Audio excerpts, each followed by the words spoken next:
Vamos a grabar. Ahora vamos a empezar a grabar. Eh,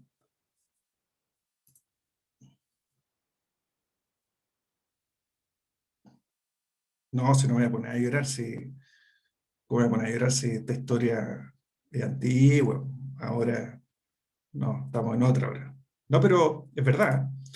Me acuerdo exactamente cuánto era la cuota del diplomado, imagínate, todavía lo tengo grabado en la cabeza, ¿eh? ¿Cuánto sería la cuota?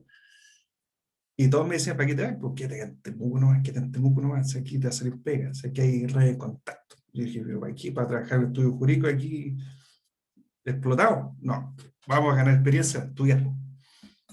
Y ahora estamos perfectos. Solo me puedo quejar de la vida que tengo. Ya, vamos con la sentencia definitiva. Fíjense que esta sentencia definitiva está la parte expositiva, que ya se los mostré, la parte considerativa que tiene las consideraciones de hecho que van a servir de base al fundamento, al fallo.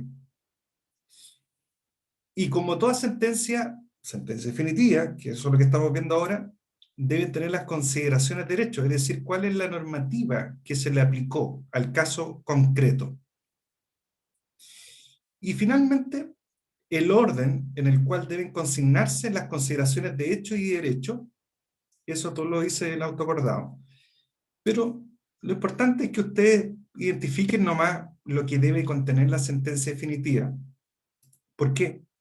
Porque después ustedes tienen que saber si es susceptible o no de impugnarse esa sentencia, ya sea, ¿por qué? Por un tema de fondo o por un tema formal nomás, que sometió, por ejemplo, algún requisito de la sentencia. Y la parte resolutiva es como la parte final de la sentencia definitiva, que en el fondo dice, se resuelve, se rechaza la demanda, se acoge la demanda, etcétera. Y tiene que pronunciarse sobre todo lo que se alegó como acción y como excepción. Es decir, el tribunal tiene que pronunciarse, se acoge la demanda, también tiene que pronunciarse por qué se rechazaron, por ejemplo, las excepciones que se hayan hecho. Obviamente, si hay asuntos o excepciones que son incompatibles con lo resuelto, no es necesario pronunciarse. Si te acogen una excepción perentoria de pago, todas las otras excepciones, la verdad que ni siquiera el tribunal debiera pronunciarse, porque si se acreditó que pagó, el resto no es relevante. Y también podría contener declaraciones de oficio que pueda hacer el tribunal respecto de asuntos que la ley le permita proceder así. Bueno, ¿qué es lo que es interesante?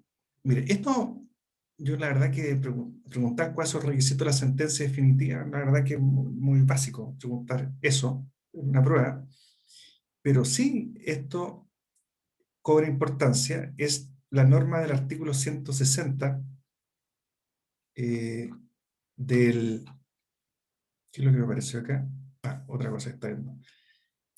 Del...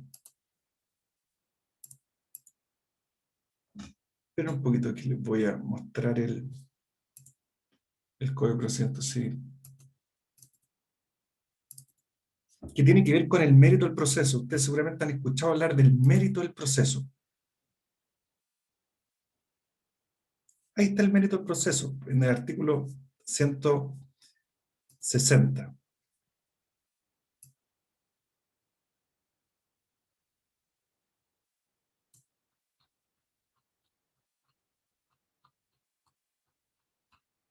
¿Me pasé? Aquí está. Fíjense lo que dice el artículo 160. Dice, las sentencias se pronunciarán conforme al mérito del proceso y no podrán extenderse a puntos que no hayan sido expresamente sometidos a juicio por las partes, salvo en cuanto las leyes manden o permitan a los tribunales proceder de oficio. Esto es el mérito del proceso, que no puede extenderse a puntos que no han sido sometidos al conocimiento de las partes. Y ahí cobra importancia esto que ustedes seguramente en alguna asignatura habrán escuchado de ultra petita. o extra petita.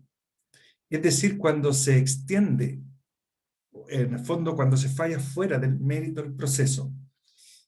Todo esto que tiene que ver con extra petita, ultra petita, ustedes lo van a ver a propósito de recursos que van a estudiar más adelante. Extra es fuera, fuera, ultra, más, allá. Extra petita significa que el tribunal en la sentencia definitiva se pronunció sobre algo que no estaba en discusión.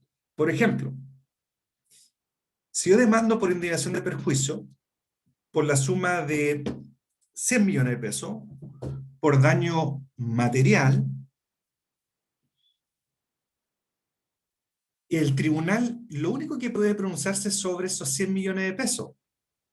Pero ¿qué pasaría si el tribunal estima que la sentencia debe contener, además del daño material, que fue lo único que se demandó, el daño moral?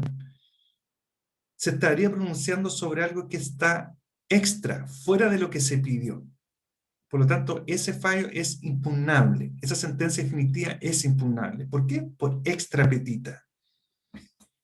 Le estoy poniendo un caso grosero para que se entienda. También podría darse el caso de que el tribunal falle más allá de lo pedido. Es decir, si yo demando por 5 millones de pesos y el tribunal acoge la demanda por 5.500.000 pesos, eso es ultra petita, es más allá de lo que se pidió.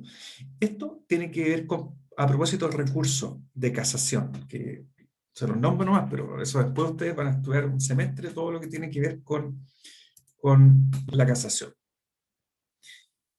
Ya, y aquí sí que esto es algo que se pregunta mucho, que tiene que ver con los efectos de las resoluciones judiciales, los efectos. Por favor, aquí tienen que poner atención. Si uno pregunta, ¿qué efecto producen las resoluciones judiciales? Son dos. El deshacimiento del tribunal y la cosa juzgada que está por aquí. Esto a veces no se entiende, pero yo les voy a dar un caso concreto. Miren, este efecto, el deshacimiento del tribunal, al igual que la cosa juzgada, que son los dos efectos que producen las resoluciones judiciales, ¿en qué se parecen? En que ambos efectos tienen origen en las sentencias definitivas e interlocutorias. Ya tienen que saber lo que es una sentencia definitiva y lo que es una interlocutoria. ¿Ya? En eso se parecen, pero en el resto no. Bueno, ¿y cuál es el efecto del deshacimiento del tribunal? ¿Qué significa? Que esta sentencia definitiva e interlocutoria, fíjense lo que dice, esto está en el artículo 182, yo no nombro los artículos porque ahí están, pues dice, es aquel efecto que producen las sentencias definitivas e interlocutorias en virtud del cual, una vez que han sido notificadas a algunas de las partes, no podrán ser modificadas o alteradas de ninguna manera por el tribunal que las pronunció. Se fijan que tiene algo así relacionado con la cosa juzgada, pero no tiene nada que ver. Simple, esto es mucho más simple. Es, a contrario sensu, como dicen los abogados, se dicta la sentencia. Concentrémonos, por ejemplo, en la sentencia definitiva. ¿No? Se dictó la sentencia definitiva. A ver, vamos a ver este caso. Situación y sentencia, medida para resolver. Sentencia. Esta que está acá es la sentencia definitiva. Sentencia definitiva. ¿Ok? Que es esta. Esta. la parte expositiva, que cuenta toda la historia. Toda la historia, eso es contar la historia, ¿eh? Después viene la parte considerativa, que tiene los considerandos de hecho y de derecho, que sirven de base al fallo. Y después está la parte final, que es la parte resolutiva, donde resuelve, que debe estar por aquí al final. Acá. Eh,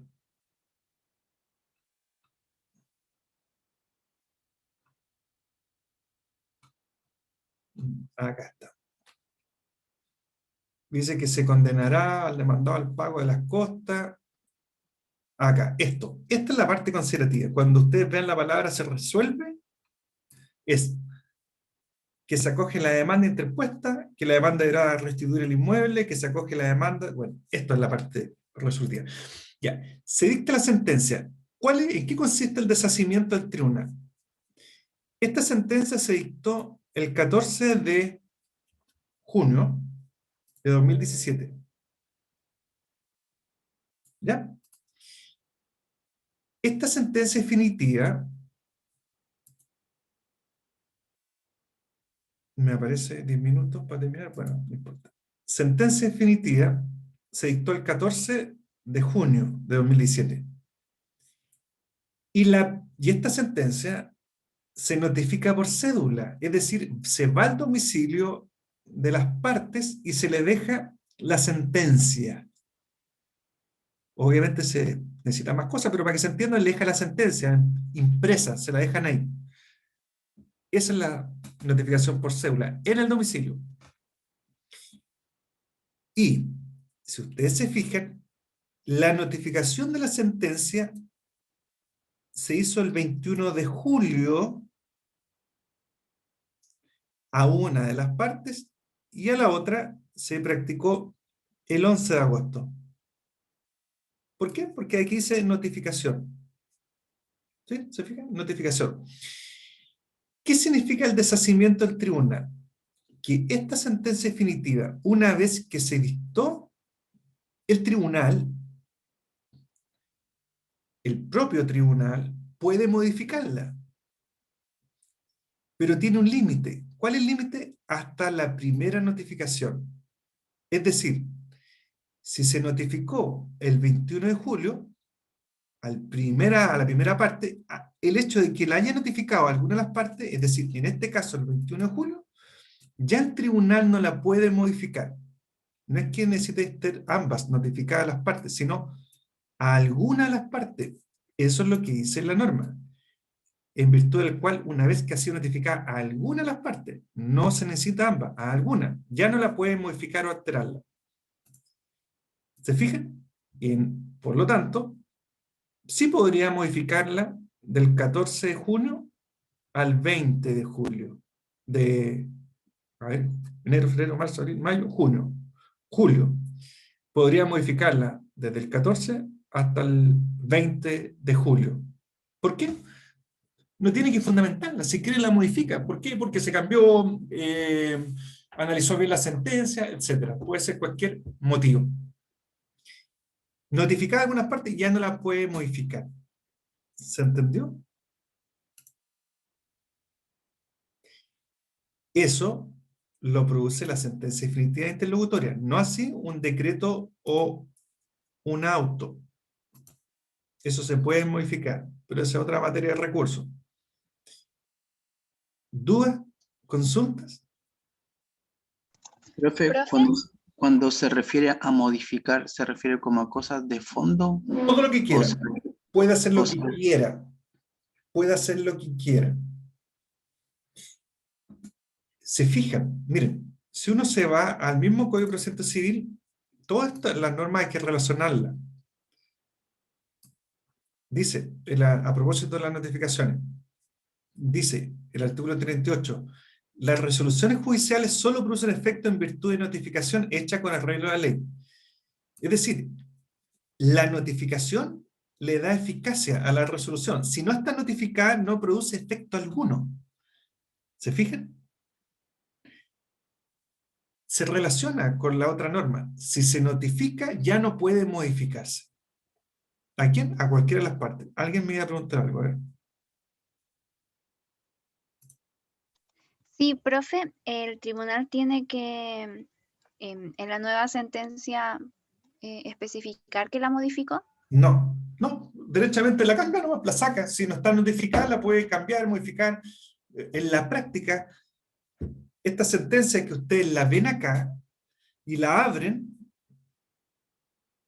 puede que, y si todavía no está notificada, puede que mañana esta sea otra. Se cambia. No, no hay ningún inconveniente. ¿Por qué? Porque no está notificada. Porque el deshacimiento del tribunal se produce con la notificación. Ya notificada, ya no se puede modificar. Mire, el ejemplo, a mí me pasó en la práctica que en una causa que tramitamos por una clínica jurídica en Santiago, nosotros gozamos por el solo Ministerio de Ley del privilegio de pobreza. ¿Qué significa? Que no te cobran las costas del juicio, los gastos del juicio. ¿Por qué? Porque la persona que tiene privilegio de pobreza se entiende que es una persona de escasos recursos. ¿Ya? Y nosotros comparecimos en la causa, hicimos presente que éramos de la clínica jurídica, y el tribunal sabe que somos de la clínica jurídica porque comparecimos los abogados, individualizamos la clínica jurídica y todo. Acompañamos informes de la clínica jurídica. Pero, ¿qué pasó? Terminó el juicio y lo perdimos. Y la sentencia tiene que pronunciarse sobre las costas. ¿Ya? Fíjense. Y, y mira, miren la casualidad. Justo esta es la causa que nos tocó. Dice que se condena en costa la demanda. Es decir, el demandado, el que nosotros atendimos en la clínica jurídica, va a tener que pagar los gastos del juicio, notificaciones, honorarios del otro abogado, etc. Y en el tribunal consta que nosotros somos de la clínica jurídica. Y la sentencia, mira, qué bueno que justo haya sido este caso, porque ¿y dónde está la sentencia? Por acá. ¿Qué hicimos nosotros? Personalmente, yo fui al tribunal, a ver si... Miren lo que yo puse, aquí va a quedar claro lo que es el deshacimiento. Si se corta, me voy a volver a conectar, ¿ya? Para no dejar pendiente esto, porque me dice que me quedan 3 minutos para conectarme. Me vuelvo al mismo link, tienen que pinchar. Fíjense, cuando se dictó la sentencia y nos condenó en costa, yo presenté un escrito haciendo una solicitud. Le dije, sabiendo lo que es el deshacimiento del tribunal, dice, que por este acto vengo a solicitar a UCIA que en virtud de sus facultades correctivas de oficio, que modifique el considerando 14º la sentencia definitiva en aquella parte que se condena al demandado al pago de las costas. Y le explico que nosotros somos la clínica jurídica, que gozamos privilegio por el solo Ministerio de la Ley y que no debiéramos ser condenados en costa. En consecuencia, solicito que se modifique aquella parte de la sentencia. Lo único que hicimos presente era que modificara eso. ¿Por qué? Porque tenemos privilegio de pobreza. ¿Se fijan? ¿Por qué? Porque no lo habíamos acompañado al privilegio de pobreza. Eso fue el tema complicado. Y el tribunal, frente a mi escrito, ¿qué me proveyó?